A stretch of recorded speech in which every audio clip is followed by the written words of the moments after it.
सावी zone मराठीमध्ये मी सावी तुमचं खूप खूप मनापासून स्वागत करते। आज मी तुम्हाला उरलेल्या पिठापासून म्हणजेच उरलेल्या कणकेपासून मस्त असा नाश्ता बनवून दाखवणार आहे। हा नाश्ता करायला खूप सोपा आणि खायला तितकाच चविष्ट चटकदार लागतो। चला तर मग आता वेळ न घालवता लगेच रेसिपीला सुरुवात करूयात। पण त्याआधी एक छोटीशी रिक्वेस्ट आहे, रेसिपी तुम्हाला कुठल्याही क्षणी थोडी जरी आवडली तर रेसिपीला लाईक, शेअर आणि चॅनलला सबस्क्राईब करायला अजिबात विसरू नका। सुरुवातीला गॅसवरती कढई ठेवायची आहे आणि त्यामध्ये एक छोटी पळी तेल घालायचे। तेल तापलं की अर्धा चमचा मोहरी आणि अर्धा चमचा जिरं घालून हे जिरे मोहरी चांगले तडतडू द्यायचे। जिरे मोहरी तडतडली की 2 हिरव्या मिरच्या बारीक चिरून घालायच्या किंवा मिरचीचं प्रमाण तुम्ही तुमच्या आवडीनुसार कमी अधिक करू शकता। आता अर्धा चमचा किसलेलं आलं घालून याला आपल्याला अगदी थोड्या वेळ परतून घ्यायचंय। मिरचीचा आणि आल्याचा कच्चेपणा जाईल इतका आपण याला परतून घेऊयात। आलं मिरची परतली की आता यामध्ये आपण एक मीडियम साईजचा कांदा असा बारीक चिरून घालायचा आहे। हा कांदा देखील आपल्याला अगदी हलकासा परतून घ्यायचा आहे। कांद्याचा फक्त आपल्याला कच्चेपणा घालवायचा आहे, याला क्रंचीच ठेवायचं आहे। कांदा परतत असताना गॅसची फ्लेम आपल्याला मीडियम ठेवायची आहे आणि तुम्ही पाहू शकता कांदा अगदी हलकासा परतलाय। आता यामध्ये बारीक चिरून घेतलेली शिमला मिरची घालायची आहे, बारीक चिरून घेतलेलं गाजर घालायचंय। तर इथे मी एक मीडियम साईजची शिमला मिरची आणि अर्धा गाजर यामध्ये बारीक चिरून घातलाय। भाज्याचं प्रमाण तुम्ही तुमच्या आवडीनुसार कमी अधिक करू शकता। आता ह्या भाज्या सुद्धा आपल्याला अगदी हलक्याशा परतून घ्यायच्या आहेत। भाज्या अशा हलक्याशा परतून झाल्या की यामध्ये मीडियम साईजचा बारीक चिरून घेतलेला टोमॅटो घालायचा आहे। टोमॅटोचं बी मी काढून टाकलंय आणि नंतर यामध्ये घातलंय। आता लगेच काही मसाले देखील आपण यामध्ये घालूयात। पाव चमचा हळद घालायची, अर्धा चमचा लाल तिखट घालायचे, 1 चमचा धने पावडर घालायची। आता नाश्ता मस्त चटपटीत होण्यासाठी यामध्ये मी 1 चमचा आमचूर पावडर घालते। याच्याऐवजी तुम्ही यामध्ये चाट मसाला देखील घालू शकता। आता चवीपुरतं मीठ घालून या सर्व भाज्या परत आपल्याला छान मिक्स करून घ्यायच्या।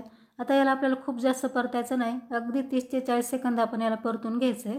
मसाले आणि भाज्या मी अगदी हलक्याशा परतून घेतल्यात आणि तुम्ही पाहू शकता या स्टफिंगला किंवा या भाज्याला खूप सुंदर असा रंग आलाय। इथे आपला नाश्त्यासाठी लागणारा मसाला किंवा स्टफिंग बनवून तयार आहे।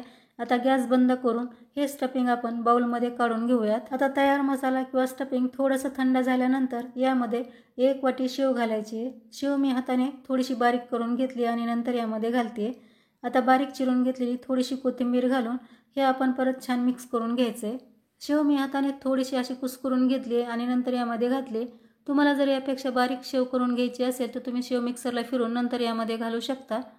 इथे मी कमीत कमी भाज्याचा वापर केलाय आणि हे स्टफिंग किंवा मसाला तयार केलाय। तुम्हाला जर तुमच्या आवडीनुसार यामध्ये आणखी काही भाज्या ॲड करायच्या असतील तर तुम्ही करू शकता आणि मसाले देखील तुम्हाला तुमच्या आवडीप्रमाणे यामध्ये घालता येतील। आता हे छान मिक्स झाल्यानंतर आपण असंच याला थोडा वेळ साईडला ठेवूया। आता इथे या बाउलमध्ये मी अर्धी वाटी मैदा घेतलाय। आता यामध्ये 1 चमचा चिली फ्लेक्स घालायचे, 1 चमचा तीळ घालायचे, चवीपुरतं मीठ घालायचे। आता भरपूर सारी बारीक चिरून घेतलेली कोथिंबीर घालायची। आता यामध्ये आपण थोडं थोडं पाणी घालून याला छान मिक्स करून घ्यायचंय। असं पाणी थोडं थोडं घातल्यामुळे पिठाच्या गाठी होत नाहीत। आता आपण असंच थोडं थोडं पाणी घालून याची मस्त अशी स्लरी तयार करून घेऊयात। स्लरी बनवण्यासाठी मी आज मैद्याचा वापर करते, पण तुम्हाला हा नाश्ता मस्त हेल्दी बनवायचा असेल तर तुम्ही स्लरी बनवण्यासाठी गव्हाच्या पिठाचा देखील वापर करू शकता। तर इथे तुम्ही पाहू शकता थोडं थोडं पाणी घालून मस्त अशी याची स्लरी मी तयार करून घेतली। याची कन्सिस्टन्सी पहा, अगदी अशीच ठेवायची आहे, खूप जास्त घट्टही नाही आणि खूप जास्त सैलही नाही। आता ही स्लरी देखील आपण अशीच थोडा वेळ साईडला ठेवूयात। आता इथे मी शिल्लक राहिलेली कणिक घेतली। सकाळी मी जेव्हा पोळ्या बनवल्या तेव्हा ही कणिक माझ्याकडून थोडीशी शिल्लक राहिली। आता 4 वाजता याचा मी नाश्ता बनवते। आता सुरुवातीला आपण याला थोडंसं मळून घेऊयात। थोडंसं मळल्यानंतर आपण याचे एकसारखे 2 भाग करायचे आहेत। आता एक भाग घेऊन याचा आपण उंडा तयार करायचा आहे आणि तयार उंडा आता आपण सुक्या पिठामध्ये बुडवून लगेच याला लाटून घेऊया। आता याची आपल्याला मस्त मोठी अशी पोळी लाटून घ्यायची। ही पोळी लाटताना खूप जास्त पातळही नाही आणि खूप जास्त जाडही नाही, अशा प्रकारे आपल्याला ही पोळी लाटून घ्यायची आहे। तर तुम्ही पाहू शकता मस्त मोठी मी पोळी लाटून घेतली। आता पोळीची थिकनेसही मी तुम्हाला दाखवते, पहा खूप जास्त जाडही नाही आणि खूप जास्त पातळही नाही। आता या पोळीवरती आपल्याला मस्त चटपटीत अशी हिरवी चटणी लावून घ्यायची आहे। मुलांसाठी जर हा नाश्ता बनवत असाल तर मुलांच्या आवडीचं तुम्ही याला टोमॅटो केचप किंवा टोमॅटो सॉस देखील लावून घेऊ शकता। आता सुरुवातीला आपण जे स्टफिंग किंवा मसाला बनवून ठेवला होता तो मसाला यावरती आपल्याला घालून अशा प्रकारे छान पसरवून घ्यायचा आहे। तर स्टफिंग घालताना कंजूसी करायची नाही, भरपूर असं यावरती स्टफिंग घालायचं आहे, म्हणजे हा नाश्ता खाताना अगदी चटपटीत आणि टेस्टी लागतो। तर तुम्ही पाहू शकता मस्त भरपूर असं स्टफिंग घालून मी याला छान प्रेस करत सर्व बाजूनी पसरवून घेतलंय। आता आपल्याला सुरीच्या सहाय्याने 2 भाग करून घ्यायचे. तर मध्यभागी आपल्याला अशा प्रकारे कट द्यायचा आहे. आता या पोळीचा कडेचा भाग आहे तो आपल्याला अशा प्रकारे फोल्ड करून घ्यायचा आहे.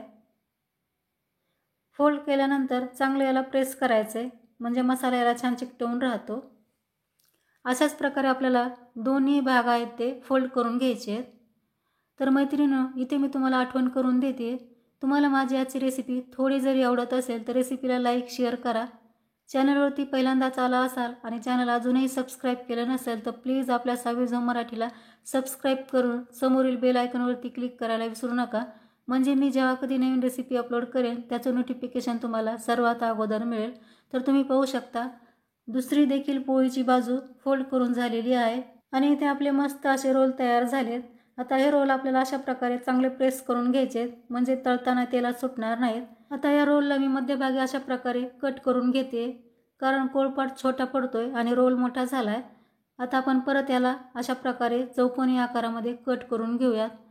साईज तुम्ही तुमच्या अनुसार याची लहान मोठी कट करू शकता. तर पहा, खूप सुंदर आपल्या या चौकोनी वड्या तयार झाल्यात. आता राहिलेल्या वड्या देखील आपल्याला अशाच प्रकारे बनवून घ्यायच्या आहेत. आता सुरुवातीला आपण जी स्लरी तयार करून घेतली होती ती इथे मी घेतली. आता त्यामध्ये आपण नाश्त्याची वडी टाकून चांगली डिप करून घ्यायची आणि चमच्याच्या साह्याने लगेच बाहेर काढून ही वडी तेलामध्ये सोडायची. इथे मी गॅसवरती तेल अगोदरच गरम करायला ठेवलं होतं. तेल चांगलं गरम झालं की आपल्याला फ्लेम मिडियम करायची आहे आणि नंतर त्यामध्ये अशा प्रकारे नाश्ता सोडायचा आहे. अगदी पटापट हा नाश्ता बनवून तयार होतो. करायलाही खूप सोपा आणि खायलाही तितकाच टेस्टी लागतो. नक्की बनवून पहा आणि कसा झाला हे मला कमेंटमध्ये सांगायला अजिबात विसरू नका. आता नाश्त्याची खालची बाजू तळून झाल्यानंतर अशा प्रकारे आपण याला पलटून घ्यायचे आणि तुम्ही पाहू शकता मस्त याला रंग आलेला आहे. अशाच प्रकारे आपण आता अलटपलट करून दोन्ही बाजूला हा नाश्ता मस्त कुरकुरीत खमंग तळून घ्यायचा आहे. इथे तुम्ही पाहू शकता नाश्त्याला मस्त रंग आला आहे आणि मस्त कुरकुरीत नाश्ता आपला तळलेला आहे. आता बाहेर काढूया.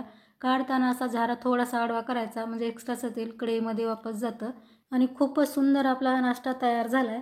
आता राहिलेला नाश्ता देखील मी याच पद्धतीने बनवून घेते. इथे तुम्ही पाहू शकता राहिलेला सर्व नाश्ता मी बनवून घेतला आहे. खूप सुंदर आणि अतिशय टेस्टी हा नाश्ता तयार झालेला आहे. हा नाश्ता तुम्ही चटणीसोबत दह्यासोबत सर्व करू शकता किंवा असा देखील खाल्ला तरी सुद्धा खायला खूपच अप्रतिम असा लागतो.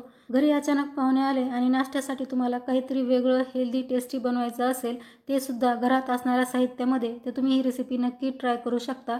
खाणारा प्रत्येकजण तुम्हाला विचारेल की हा नाश्ता तुम्ही कुठून मागवला किंवा कसा बनवला. तर नक्की ट्राय करून पहा आणि कसा झाला हे मला कमेंटमध्ये सांगायला विसरू नका.